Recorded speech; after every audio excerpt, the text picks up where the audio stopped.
Salve, salve minha galerinha mais ou menos nerd, sejam todos bem-vindos ao nosso canal.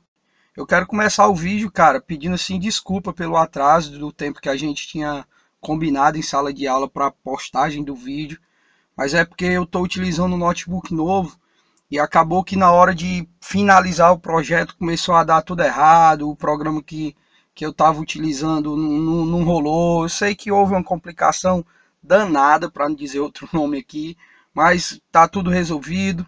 Dá os créditos aqui para minha cunhada Thalia, né, que me emprestou o notebook dela para a gente estar fazendo aqui a nossa aula. E eu espero que dê tudo certo. A partir de agora vai rolar com certeza, né? A revisão de hoje fica para a galera dos terceiros anos, lá da escola Marta Gifone. E a gente vai estar comentando aí basicamente sobre globalização, né?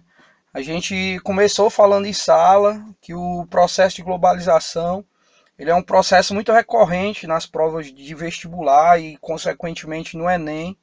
Nas últimas edições nós tivemos aí mais de 20 questões caindo na prova exatamente sobre esse processo. A gente comentou que a globalização ela é um processo que está diretamente ligado à terceira revolução industrial, que é a revolução que acontece ali naquele período de Guerra Fria, né? Aquela disputa entre o capitalismo dos Estados Unidos e o socialismo da União Soviética, em que ela também é chamada de Revolução Tecnocientífica, por apresentar uma diversa, né, evolução tecnológica, tanto na parte da ciência como também da tecnologia. Um dos pontos que a gente destacou e que é muito referente ao processo de globalização é exatamente o desenvolvimento de redes de transportes mais eficientes e também do sistema de comunicação. Então, esses meios de transporte, principalmente nesse período, eles se tornaram mais rápidos e também com uma capacidade, uma variedade de carga muito grande. E os sistemas de comunicação, satélite, internet, computador, com uma informação praticamente em tempo real. Então, isso favorece o conceito, a ideia das distâncias curtas ou encurtamento de distâncias, que são consequência exatamente da evolução desses dois processos. E aí, dentro dessa transformação, digamos, social, ela também vai causar uma modificação no mercado. Então, vai haver uma ampliação de influência das grandes empresas, das grandes marcas, né, que começam a investir pesado na sua marca, no seu produto, sempre visando a conquista de novos mercados, que é uma marca muito simbólica, digamos assim, desse processo de globalização. Então é um momento em que as grandes empresas, né, as chamadas multinacionais, elas acabam influenciando bastante o mercado de muitos países. E dentro dessa logística, nós vamos ter um aumento do fluxo de pessoas, de mercadorias e também de informações. Então, muitos países que antes não tinham atividade industrial, também chamados de países periféricos, né, que ficavam ali à margem desse desenvolvimento, e que eram considerados países fornecedores de alimentos, eles passaram também a ser países que forneciam produtos industrializados. E tudo isso acontece por conta que esse processo de industrialização nesses países, patrocinados pelas grandes multinacionais, eles adotavam um modelo de filiais, né, que viam nesses países menores, em desenvolvimento, periféricos, algumas vantagens, né, como o mercado consumidor extenso, em expansão, o não pagamento ou a redução de alguns impostos, a facilidade de enviar lucros para as matrizes, né? E aí vai acabar assim, ocorrendo um processo de surgimento de novas economias, né, chamados também de emergentes, como a gente está destacando aí o BRICS, né? E uma outra modalidade também para expandir esse mercado é o que nós chamamos de fragmentação da produção. Ou seja, para você reduzir o custo no produto final, você acaba importando, né? Quebrando, digamos assim, a produção, para que você consiga alcançar mais lucros.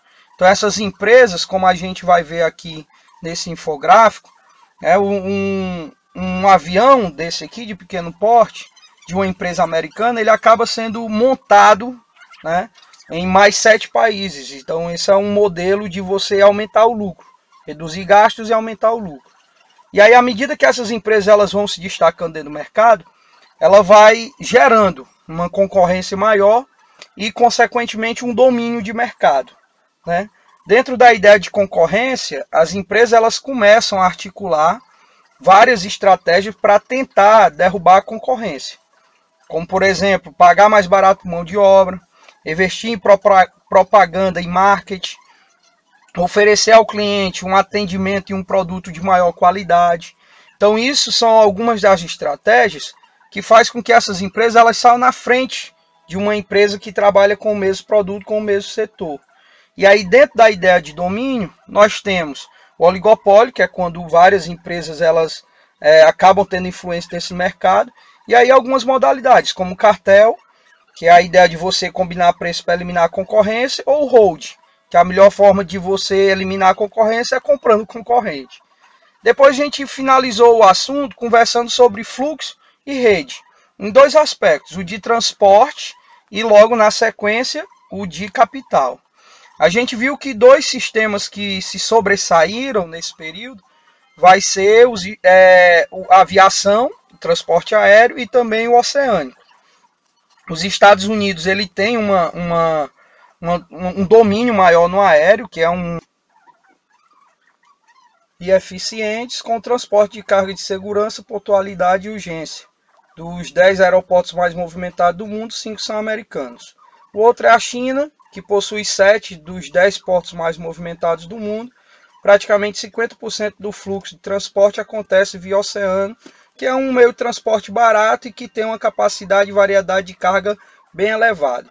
E por último, no fluxo de rede ligado ao capital, a gente conversou muito sobre a influência da Bolsa de Valores dentro dessa característica, e nós conversamos principalmente a ideia de que diariamente a quantidade de valores que são movimentados nessas ações são absurdos, praticamente 480 bilhões de dólares por dia.